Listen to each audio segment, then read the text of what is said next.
What's up, YouTube? Welcome back. This is for all the mechanics out here in the world, not only automotive mechanics or, heavy truck or diesel truck or even EV mechanics. This goes for all mechanics in our world today. If the feedback I'm receiving from YouTubers is it's a plague in all the industries, and this is horrible. This is horrible. Heating and air conditioning, plumbing, automotive. I'm not crying, people, about having to fix cars. It's the bad parts that are screwing me up. I'll put a labor claim in and do all this. You're lucky to even get paid if you put a labor claim in. I just put a labor claim in for a fuel pump. They don't pay towing, and they pay $50 an hour. It's something, but it's a waste of my fucking time for a bad product. It doesn't matter where I go. Every place I call aftermarket, we have issues with. And not everyone can afford OEM, and OEM's availability for parts is piss poor. So we lean on the aftermarket because it's readily available, even though it's garbage parts in most cases. That's just my opinion. So I'm not crying. And this goes for everything in our industry. Excuse me. All the mechanics out there, I take my hat off to you because you guys are busting your ass, you're chasing your tail, you're installing parts, and you're not an idiot, and you do this all day long, and you know that this is going to fix the car, and here you go. You put a new part in, next day it fails, or 3 days later, or 30 days later, or it doesn't work as soon as you put it in, and you're like, this is the only thing that could be. And you find an OEM part, if you can get it, you put it in there, and it works. No different than the plug with electronic appliances that now LG is under heavy scrutinization because their new style compressors are failing so bad. And that's not only that, dishwashers, everything electronics, in my opinion, is fucking garbage. A lot of people say it's because it's made in China. I don't check every place that it's produced or where it's manufactured, but it is costing our industry your reputation, your mental health, and it's costing you money to go and do a job 2 and 3 times.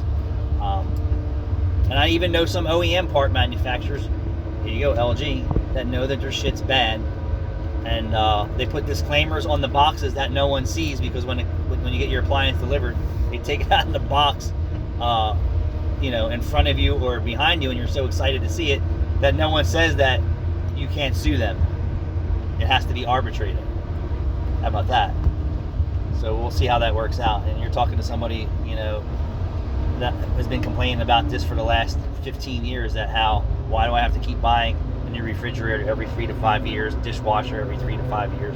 I have an old white refrigerator, bare bones nothing, in my basement that's going on 20 years, and it still works perfectly fine. Maybe even 30 years, probably 30 years.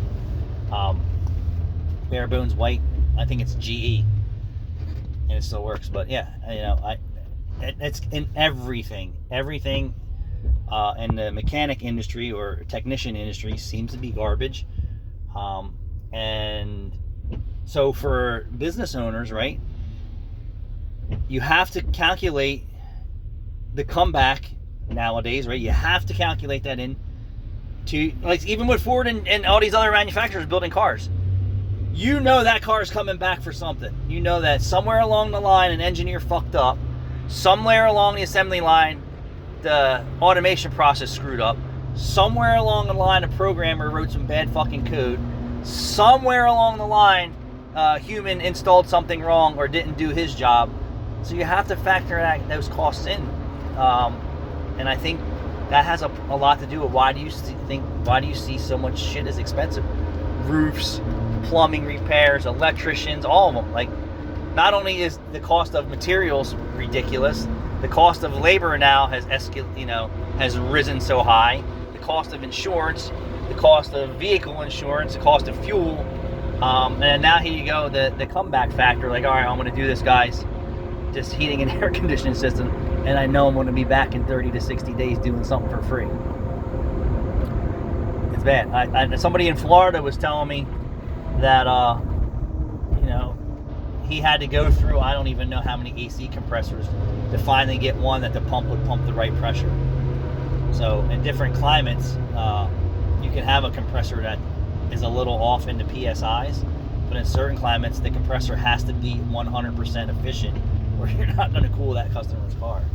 So I see that with a lot of Reman AC compressors. I basically turn my nose at anything Reman anymore. And I'm getting ready to say that about calipers because it's becoming more of a problem, but Reman AC compressors completely suck. Reman power steering pumps completely suck. Reman rack and pinions are hit or miss. I'm sure a lot of you other guys out there in the industry will agree with me. So I'm not crying. I'm just trying to, see. I'm fishing to see if anybody else is having the same experience, and my fishing has turned out to be correct. Is that, man, it's everywhere. Even in the new car dealerships, they're plagued with shit. So my hat's off to all you technicians in the world out here and mechanics. We have a tough job, especially when the industry and the world and manufacturers don't care about quality control. They don't want to, and it's even in exhaust lines, like some direct fit parts. The tooling has shifted or worn out so bad that the average customer can't install a direct fit part because it's so screwed up. And I've documented this even with OEM exhaust parts right from the dealership. You just can't install it. They have to send it to a guy like me to make it fit. So my hat goes off to you guys out there. We're all on the same road of, man, what the fuck. Thanks for watching.